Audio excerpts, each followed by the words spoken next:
akamaro k'ubutumwa bw'ubugorozi n'ivugurura bwaje bukenewe rwose buwembura imitima yari yarabye bugakiza imibiri yamunzwe n'indwara.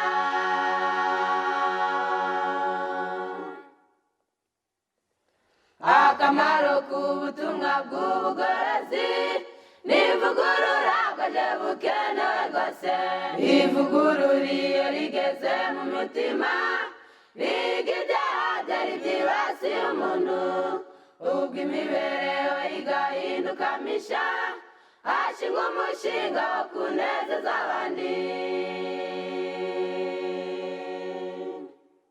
Inshuti bakunzi b'ibiganiro byacu, ibiganiro mutegurirwa kandi mukagezwaho n'abagorozi kuri channel yacu y'ivugurura n'ubugorozi, turabasuhuje mu izina rya Yesu Uwiteka bahire. Uyu ni umwanya mwiza tugiye kuganiramo ijambo ry'Imana, ijambo ritwubaka mu buryo bw'umubiri, mu buryo bw'ubwenge no mu buryo bw'umwuka ndetse no mu mico. Tubahaye ikaze rero mwese kugira ngo mubashe kubana natwe. Ngewe tugiye kubana muri aka kanya, nitwa NIYOYITA DENYS. Tukaba dufite insanganyamatsiko itubwira ngo akamaro k'ubutumwa bwiza. Niryo jambo tuganirira hamwe. Mbere yuko tujya mbere rero, reka dusenge Imana. Turagushimye Data wa twese udukunda uri mu ijuru ukiranuka. Tugushimiye kugira neza kwawe kwinshi kwabanye natwe ukaturinda, kandi ukaba utuyeje mu mwanya tuganiramo ijambo ryawe n'abana bawe. Uhabwe icyubahiro. Tubabarira aho twacumuye, duha umwuka wera kugira ngo dutere kwihana, kandi atwigishe ijambo ryawe, akore mu mitima yacu tubashe kuryumva no kuryumvira. Dusabye twizeye ngo abatwumva bose ubahane umugisha natwe muri iri jambo mu izina rya Yesu. Amen.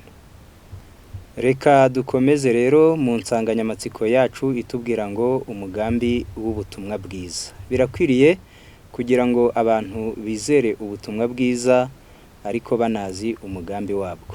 Yesu ubutumwa bwiza yarabuhanuye kandi yaranabubwirije avuga ati, kandi ubu butumwa bwiza bw'ubwami buzigishwa mu isi yose kugira ngo bubuhamye bwo guhamiriza amahanga yose, nibwo imperuka izahera ko ize. Aho tuyisoma ni mu gitabo cya Matayo igice cyaho cya 24 ku murongo wa 14. Igihe Yohana umuhishuzi yarari mu iyerekwa, nawe yabonye marayika aguruka aringanije ijuru, nkuko tubisoma mu gitabo cy'ibyahishuwe igice cyaho cya 14 ku murongo wa 6. Uyu marayika nawe yari afite ubutumwa bwiza bw'iteka ryose. Ijambo ry'Imana rigira riti, kandi nuko mbona marayika wundi aguruka aringanije ijuru afite ubutumwa bwiza bw'iteka ryose, ngo abubwire abari mu isi bo mu mahanga yose n'amoko yose n'indimi zose. Avuga ijwi rirenga ati, nimwubahe Imana muyihimbaze, kuko igihe cyo gucira abantu urubanza gisohoye. Muramye iyaremye ijuru n'isi n'inyanja n'amasoko. Noneho birakwiriye kugira ngo tubashe kumenya umugambi w'ubutumwa bwiza bwabwirijwe na Yesu kandi akabuhanura ko buzongera kwisubiramo mbere yuko agaruka. Umugambi w'ubutumwa bwiza bwahishuriwe Yohana kandi bugomba kubwirwa abari mu isi bo mu mahanga, amoko, imiryango, indimi, ndetse buri muntu wese akabwirizwa ubu butumwa ndetse no mu rurimi rwose ruvugwa ku isi. Dukwiye kumenya rero umugambi wabwo. Reka tubabwire yuko mbere yuko igihe umuntu yacumuraga, igihe umuntu yaramaze gucumura, Imana yamuhaye itangazo ry'ubutumwa bwiza mu gitabo cy'Itangiriro igice cya 3 ku murongo waho wa 15. Ijambo rivuga ngo, nzashyira urwango hagati yawe n'uyu mugore no hagati y'urubyaro rwawe n'urwe, ruzakumena umutwe nawe uzarukomeretsa agatsinsino. Burya bwari ubutumwa bwiza butangajwe. Urubyaro rwavugwaga rw'umugore ni Yesu, inzoka ni Satani. Nuko rero Yesu yagombaga kuza agatsinda Satani, akamurwanya, akamunesha. Noneho umunyabyaha kugira ngo amenye ubutumwa bwiza, nuko agomba kumenya Imana na Yesu, akamenya urukundo rw'Imana n'urukundo rwa Yesu, akamenya imbaraga y'Imana mu gakiza k'umuntu, kandi agomba kumenya ko umuntu akimara gucumura yahereye ko yandura intege nke maze aba inshuti y'icyaha, abura ubushobozi bwo kukikuramo. Ikindi ugomba kumenya kugira ngo ukenere ubutumwa bwiza umenye n'umugambi wabwo, ni ukumenya Satani n'uburiganya bwe. Ni ukumenya ko Satani n'abamarayika be bahora bazerera hafi y'umubiri wawe, hafi y'intekerezo zawe, kugira ngo bagukure ku Mana. Nicyo gituma ukeneye ubutumwa bwiza, kuko nta yindi nzira yatuma wongera kuba umuntu w'Imana ngo uzabone ubugingo buhoraho keretse wemeye ubutumwa bwiza. Muri iki kiganiro cyacu turi buze kwibanda kuri izi ngingo zikurikira. Iya mbere, ese ubutumwa bwiza ni iki? Iya kabiri, ese ubutumwa bwiza bumaze iki mu muntu? Gatatu, ubutumwa bwiza bumaze iki mu muryango? Kane, ubutumwa bwiza bumaze iki muri rubanda? Gatanu, ari nayo ngingo iheruka, ubutumwa bwiza bumaze iki ku buzima bwawe? Reka rero dukomeze kukurarika kugira ngo ubane natwe, kugira ngo aya mahirwe tubashe kuyakoresha neza. Ku ngingo ya mbere turibaza tuti, ese ubutumwa bwiza ni iki? Mu gitabo cy'Abaroma igice cyaho ni icya mbere, turasoma ku murongo waho. Abaroma igice cya mbere, reka dusome kuri uyu murongo wa 16 twumve uko ijambo ry'Imana ritubwira kuri iyi ngingo itubwira ngo mbese ubutumwa bwiza ni iki. Abaroma igice ni icya mbere, umurongo wa 16 haratubwiye hati, erega ubutumwa bwiza ntibunkoza isoni, kuko ari imbaraga y'Imana ihesha uwizeye wese gukizwa, uhereye ku Muyuda ukagera ku Mugiriki, kuko ari muri bwo gukiranuka kuva ku Mana guhishurirwa. Ubutumwa bwiza ni imbaraga y'Imana ihesha umuntu wizera Yesu Kristo umwana w'Imana, ihesha umuntu wihana kwemera gukizwa kandi akemerwa imbere y'Imana. Noneho ubutumwa bwiza ni imbaraga y'Imana ihesha umuntu gukizwa, agakira ibyaha, agakira intimba, agakira akababaro, agakira amahoro make, maze akava mu gukiranirwa akajya mu gukiranuka. Iyo mbaraga y'Imana yahishuriwe muri Yesu umwana w'Imana. Nanone Yesu niwe butumwa bwiza ku munyabyaha, kuko igitambo cye ari cyo nkuru nziza yageze ku munyabyaha akimara gucumura. Yesu wenyine niwe ushobora kubatura umunyabyaha mu ngoyi y'icyaha. Izo ngoyi z'icyaha nizi zikurikira: ni irari ry'umubiri, ni ibyifuzo byanduye, ni imigambi mibisha, ni ubwibone. Ibyo byose bijya bitera umuntu kwimura Imana. Yesu rero we butumwa bwiza niwe wabasha kukubatura kuri ibi ngibi. Ijambo ry'Imana rikubiyemo ubutumwa bwiza, rimeze nk'inkota ityaye amugi yombi. Iyo ryigishijwe mu kwera kwaryo kose, ryahuranya umutima w'umunyabyaha, maze agasanga ari uwo kurimbuka. Maze inkuru nziza kuri uwo munyabyaha wizinutswe ni imubwira ngo ibyaha byawe urabibabariwe. Ni isezerano ryo gukira ndetse no gutsinda icyaha. Iryo naryo ni isezerano ry'ubutumwa bwiza. Nanone ni ibyiringiro by'ubugingo buhoraho. Ndagira ngo ibi twongere tubisubiremo ubyumve neza. Ubutumwa bwiza ku munyabyaha wamaze kumenya ibyaha bye, wamaze kumenya ubwibone bwe, wamaze kumenya irari ribi rye, wamaze kumenya uburyo atandukanye n'Imana, wamaze kumenya iteka akirirwaho ry'ibyaha. Ubutumwa bwiza ni inkuru iva kuri Yesu ibwira umunyabyaha ngo erega ibyaha byawe urabibabariwe. Ni inkuru nziza isezeranira umunyabyaha gukira icyaha ndetse no kugitsinda, akambikwa imbaraga, agakizwa kandi agahanagurwaho ibyaha, yarangiza akambikwa imbaraga itsinda icyaha. Nanone ni ibyiringiro by'ubugingo buhoraho. Yohana 3 umurongo ni wa 16, kuko Imana yakunze abari mu isi cyane byatumye itanga umwana wayo w'ikinege, kugira ngo umwizera wese atarimbuka ahubwo ahabwe ubugingo buhoraho. Muri make, ubutumwa bwiza bwereka umunyabyaha wihebye uburuhukiro nyakuri yuko ari muri Yesu, bukamuhesha amahoro n'ihumure ryo mu mutima biboneka muri Yesu. Yesu akabibuye rikomeza imfuruka z'inyubako yo kwizera. ubwo abakwiriye kwizera Yesu ukiza abanyabyaha, maze iyo nyubako igakumira umuvumba w'ingorane z'umubiri n'ibyongorero by'umwanzi ndetse n'umuraba w'ibigeragezo n'ibirangaza byo mu isi, kugira ngo bidahitana uwo munyabyaha, maze umunyabyaha agatera hejuru avuga ati nshobozwa byose na Kristo umpa imbaraga. Abafilipi igice cya 4 ku murongo wa 13. Nicyo cyatumye Yesu avuga ati umwuka w'Uwiteka ari kuri nge, nicyo cyatumye ansigira kugira ngo mbwirize abakene ubutumwa bwiza.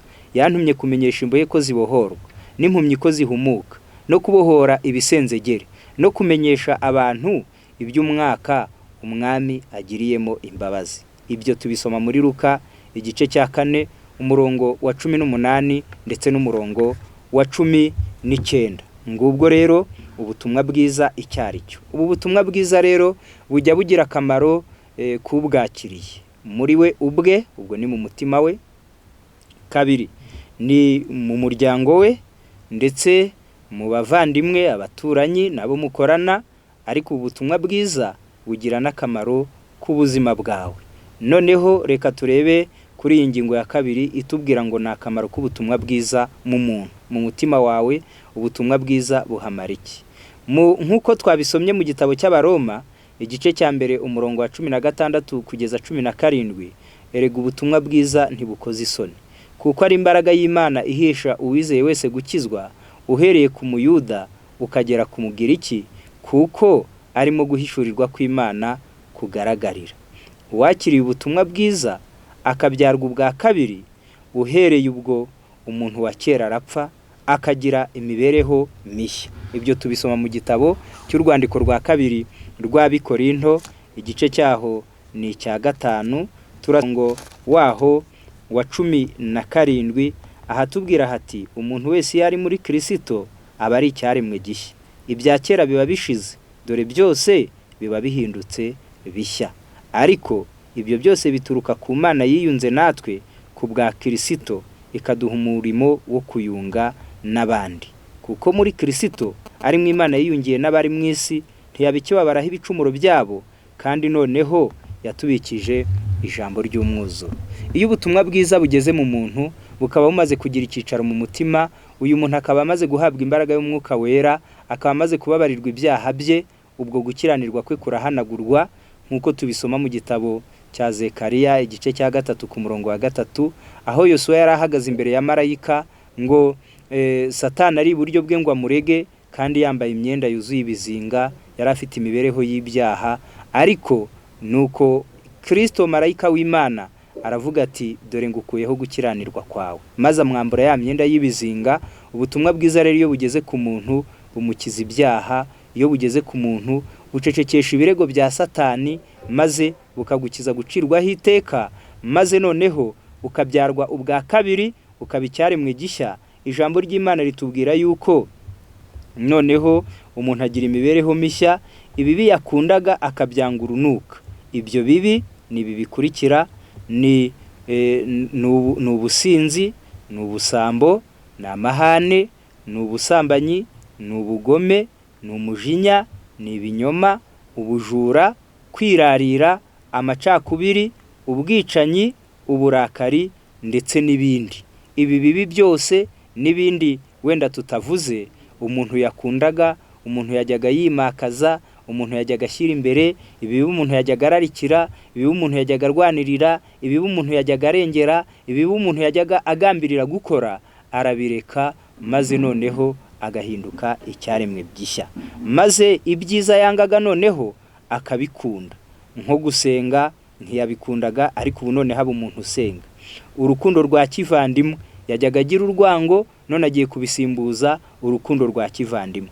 Yajyaga arobanura ku butoni, none abishimbuje kutarobanura ku butoni. Abantu bose akamenya ko baremwe n'Imana, agafasha buri wese umukeneyeho ubufasha, kandi akunganira buri wese, akarenganura buri wese urengana, atitaye kuba muzi cyangwa atamuzi. Nanone uyu muntu agira imbabazi. Yajyaga atababarira, ariko ubu agiye kujya agira imbabazi, agiye kujya agira impuhwe, agiye kujya yumva nawe ababariye abantu, noneho agakunda ukuri, akanga ibinyoma. Uyu muntu kandi ajya ashobora kwitangira abandi. mu cyimbo cyo kwihugiraho, none hakemera hakagira ibimuvaho, akemera akababazwa kubwo kwitangira abandi. Yiga ijambo ry'Imana atakundaga kwiga, maze akarushaho noneho kurikunda kandi akaryiga. Aba umunyakuri akareka ibinyoma, akunda kwihanganira abanyantege nke mu cyimbo cyo kubahutaza, none akabihanganira akababera ubufasha. Akunda n'abamwanga kandi akaba umwiringirwa, maze noneho akabinyangamugayo.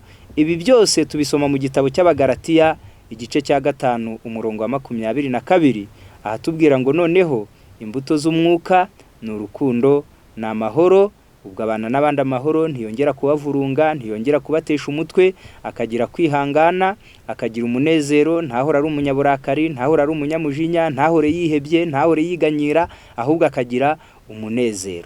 Uyu muntu aba umugwaneza, ku buryo n'abamuhemukiye abababarira, ku buryo n'abamugiriye n'ababagirira neza, kandi akaba umugira neza. Maze noneho uyu muntu aririnda kandi akabasha gukora ibyiza. Ngako akamaro k'ubutumwa bwiza iyo buramutse bugeze mu muntu, iyo bugeze mu mutima bukaguhindura, uhinduka icyaremwe gishya. Ku ngingo ya 3 y'ikiganiro cyacu, ni akamaro k'ubutumwa bwiza mu muryango.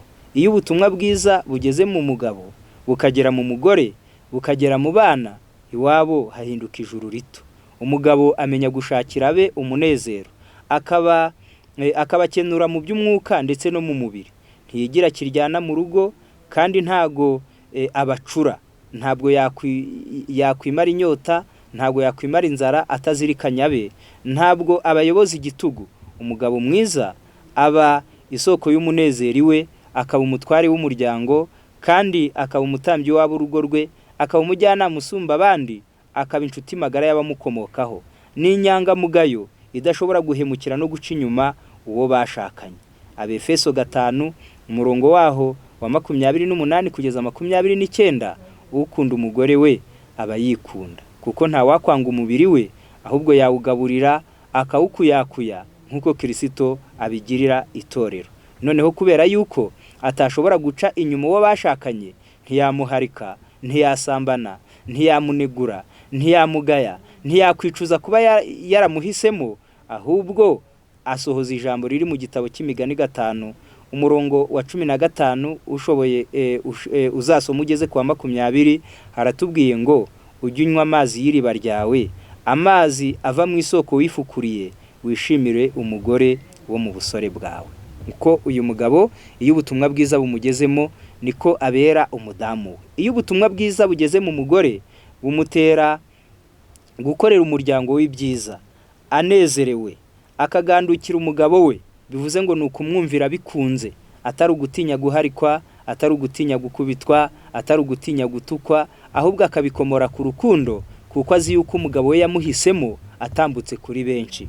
Noneho uyu mugore mwiza wakiriye ubutumwa bwiza, abera umugabo we umujyanama n'umucungamari ukiranuka w'umutungo w'umuryango.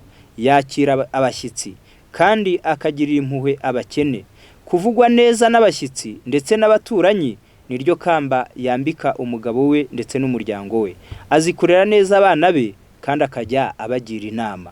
Uyu mugore wakiriye ubutumwa bwiza ntago agira inyota y'ibigezweho ngo bimutere gusaba umugabo we ibyo adashoboye, kandi ntabwo yakwiyandarika.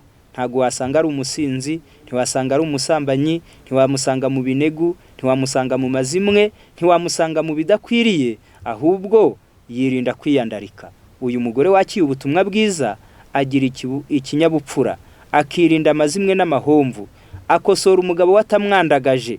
Noneho iyo ubutumwa bwiza bugeze ku bana, baba nk'uduti twaherayo muri urwo rugo, maze bakaba umuti wo kuvura ababyeyi babo, bakabishema n'umunezero mu muryango. Abana bakiriye ubutumwa bwiza bamenya agaciro k'ababyeyi babo, bakabitaho, bakabahumuriza. Saba nebwe, ahubwo bafatanya imitwaro y'ubuzima n'abababyaye, bashyigikiza umuryango wabo gahunda. Ntago ari abanyakajagari, ntago ari intumva, ahubwo bashyigikiza umuryango gahunda, bagashyigikiza gukomezanya n'umunezero. Iyo basohotse bavuga aho bagiye, bakavuga ikibajyanye, bakavuga n'igihe bateganya kugarukira, maze umwanzuro bakawuharira ababyeyi bitewe n'uko abo bana atari ibyigenge. Iyo bagarutse babimenyesha ababyeyi babo kugira ngo babamare impungenge, ntibasabisha ibintu amarira no kwivumbura, kandi aba bana bamenya kwita ku bikoresho neza. Noneho aba nabo ni abana baba bakiye ubutumwa bwiza, urugo rufite abana bakiye ubutumwa bwiza, urugo rufite umugabo wakiye ubutumwa bwiza, mu by'ukuri urwo rugo rubasha guhinduka ijuru rito. Akamaro k'ubutumwa bwiza niryo jambo tuganira. Ku ngingo ya 4 ni akamaro k'ubutumwa bwiza muri rubanda. Reka mbabwire yuko ubutumwa bwiza nibwo mbaraga ituma amategeko mbonezamubano agira akamaro mu bantu, kuko ijambo ry'Imana mu gitabo cya Matayo igice cya 7 umurongo wa 12 haratubwira ngo nuko ibyo mushaka ko abantu babagirira byose muba ari byo mubagirira namwe, kuko ayo niyo mategeko n'ibyahanuwe. Iyo umuntu yakiye ubutumwa bwiza amenya kubana n'abantu mu mahoro. Mu gitabo cy'Abaheburayo igice cya 12 umurongo wa 14 mugira umwete wo kubana n'abantu bose amahoro n'uwo kwezwa. Uyu muntu aba umukiranutsi akabinyangamugayo, ntago yariganya abaturanyi be, ntiyababeshya ntiyababeshyera, noneho ababera abana nabo mu mahoro. Uyu muntu yemera kugira ibyo yigomwa kugira ngo byunganire abaturanyi be bataramukanya amahirwe nkaye. Uyu muntu nanone abasha kwihanganira abanyantege nke mu baturanyi be, abamuhemukiye akabababarira, kandi akirinda kubangamira abandi. Iyo yakiye ubutumwa bwiza nabwo bibasha kumugirira inyungu nziza mu muryango. Muri Petero wa mbere igice ni cya 3, urwa mbere rwa Petero igice cya 3, ubutumwa bwiza muri rubanda umva icyo bumaze, nkuko umurongo no wa 10 haranditse ngo nkuko byanditswe ngo ushaka gukunda ubugingo no kubona iminsi myiza aburuze ururimi rwe rutavuga ikibi n'iminwa itavuga iby'uburiganya. Iyo umuntu yakiye ubutumwa bwiza ntago anigura abaturanyi, ntago bavugaho iby'uburiganya, mbese ntago abavuma, ahubwo avuga ibyiza. Noneho abuze ururimi rwe rutavuga ikibi n'iminwa ye ntivuga iby'uburiganya, azibukira ibibi agakora ibyiza, ashaka amahoro mu baturanyi be ayakurikire kugira ngo ayashyikire. Noneho ubwo n'ubutumwa bwiza mu mibanire y'abantu n'abandi muri rubanda. Ku ngingo isoza ni akamaro k'ubutumwa bwiza mu buzima bwawe. Ubuzima bwawe nabwo bukeneye ubutumwa bwiza, kuko icyaha igihe cyazaga ntabwo cyangirije ubwenge gusa, ntabwo cyangirije imico gusa, ntabwo cyakuyeho ikinyabupfura gusa, ahubwo cyangirije n'umubiri, kirawusigingiza, kiwutera kurwara, kiwutera kwangirika. Ubutumwa bwiza bukiza umutima icyaha, bukakiza umubiri indwara. Niyo mpamvu bwigisha uburyo bwiza bwo kwitungira amagara mazima no kuzibukira ibyangiriza umubiri, kuko indwara zikomoka aha hakurikira: aha mbere ni ku cyaha, aha kabiri ni ku kurya no kukunywa nabi, aha gatatu ni ku ngeso mbi, aha kane ni ku mwanda, aha gatanu ni ukurya iby'Imana itageneye umubiri, aha gatandatu ni uguhuriza ibyo kurya bitavangwa ku igaburo rimwe, urugero nko guhuza ibinyamavuta byinshi ku igaburo rimwe, urugero nko guhuriza imboga n'imbuto hamwe. Nanone kurya ukarenza urugero nabyo byaba intandaro y'ibyaha y'indwara. Kutagira gahunda ihamye yo kurya nabyo byaba intandaro y'indwara. Gukora nturuhuke nabyo byaba intandaro y'indwara. Kuruhuka utakoze ibyitwa ubunebwe, aho umuntu yigwa mu buriri akavamo agiye kurya, akamara kurya ajya muri dushe, akava muri dushe ajya kuryama, mbese ugasanga ubunebwe bwaramurembeje. Ibyo nabyo bitera indwara. Gukora cyane kandi ushonje, ibyo nabyo bitera indwara. Gukora nturi ibyo kurya bikwiranye n'uwo murimo ukora, ibyo nabyo byatera indwara. Ishyari n'agahinda nabyo byatera indwara. Kuba abagenzi bawe hari ibyo bagezeho utarageraho, hari ibyo batsinze utabitsinze, hari amahirwe baramukanye utayagize, maze nawe bikakurya mu nda ukarara udasinziriye, iryo shyari naryo ryagutera uburwayi.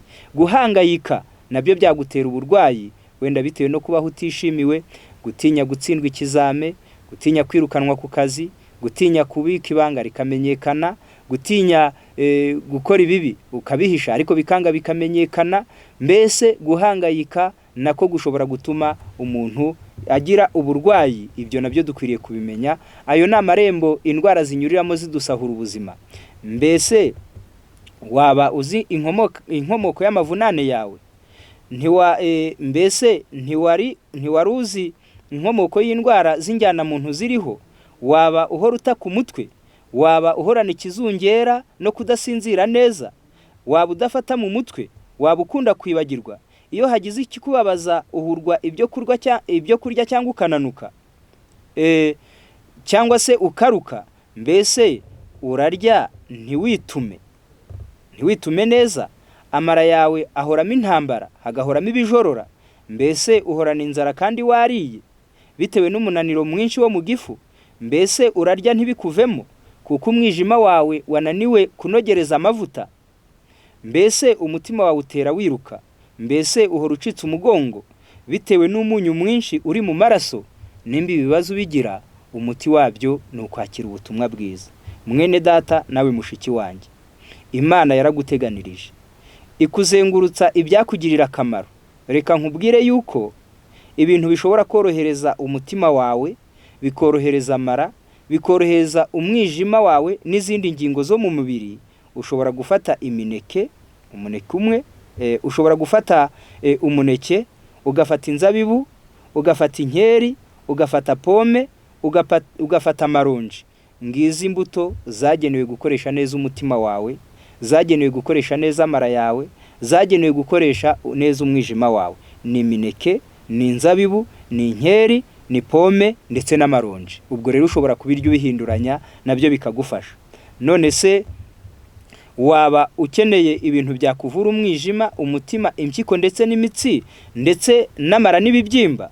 Uzakoresha amavuta ya soya, amavuta y'ibihwagari, amavuta ya elayo, maze ibi bintu ntibibyibuhisha kandi bikura urugimbu rwa cholesterol mu maraso, maze bikakuvura umwijima, bikakuvura umutima, bikakuvura impyiko, bikakuvura imitsi, bikakuvura amara, bikakuvura ibibyimba, maze ibi bintu kandi bikongera n'imbaraga zo kororoka.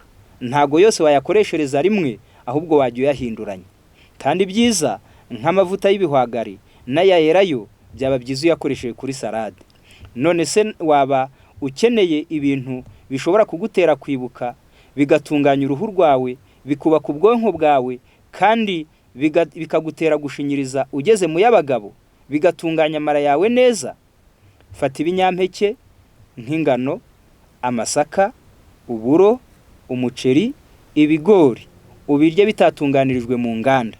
Ibi bintu bizatunganya amara yawe, bizubaka ubwonko bwawe, bizatunganya uruhu rwawe, bizagutera kwibuka, kandi igihe uzaba ugeze mu bibazo bizagutera gushinyiriza. Birashoboka yuko waba ukeneye ibintu bishobora kugufasha igihe ukeneye kugira gufasha amagufwa yawe, amaso yawe, igikuriro cy'abana bawe, ibibazo ugira by'umugongo, ibibazo ugira by'uruhu, indwara y'igicuri, impyiko ndetse n'ibindi. Koresha ibi bintu bikurikira: imboga rwatsi nka karoti, epinari, perisire, umushogoro w'ibishyimbo, dodo, inyanya, igisura, imbwija, urudega, seleri n'izindi mboga. Ngiyo imiti kabuhariwe yagufasha ku kibazo cy'amagufwa, ngiyi imiti kabuhariwe yakuvura amaso, ngiyi imiti kabuhariwe yafasha igikuriro cy'abana, ngiyi imiti kabuhariwe yavura umugongo, ikavura uruhu, ikavura igicuri, ikavura impyiko, ubwo ku gicuri n'imitobe yayo ndetse n'ibindi. Ibyo byose bigomba kubanzirizwa na gahunda nziza yo kunywa amazi ubyutse, nanone ukayanywa habura iminota 30 mbere ya buri gaburo, kandi ukeneye nibura litiro 1.5 y'amazi buri munsi. Ubwo mu gitondo ni igice cya litiro, mbere y'igaburo ry'amanywa ni igice cya litiro habura iminota 30, na mbere y'igaburo ry'umugoroba. Ku basaza ayo mazi akanyobwa mbere ya saa 10 kaba ariyo saha ya nyuma, kugira ngo atabatera kwihagarika nijoro cyane bigatuma badasinzira, maze ayo mazi nayo azakugirira umumaro. Jya wiyuhagira mbere yo kurya, ntukajye wiyuhagira nyuma yo kurya, kandi usinzire bihagije nijoro, nibura amasaha 7.5 ku bakuze, 8.5 ku bato. Jya wibwira ibyiza kandi ukunda abandi. Uzabona yuko ubutumwa bwiza ari imbaraga y'Imana ihesha uwizeye wese gukizwa, uhereye ku muyuda ukageza ku mugiriki. Reka Imana idufashe kugira ngo twakire ubutumwa bwiza butwereka inzira nziza, iduha amahoro mu mitima, iduha amahoro mu miryango, iduha amahoro muri rubanda no mu baturanyi n'abavandimwe, kandi iduha amahoro mu mibiri yacu. Imana ibidushoboze kandi biduhera ubuntu mu izina rya Yesu. Akamaro k'ubutumwa bw'ubugorozi n'ivugurura bwaje bukenewe rwose, buwembura imitima yari yarabye, bugakiza imibiri yamunzwe n'indwara.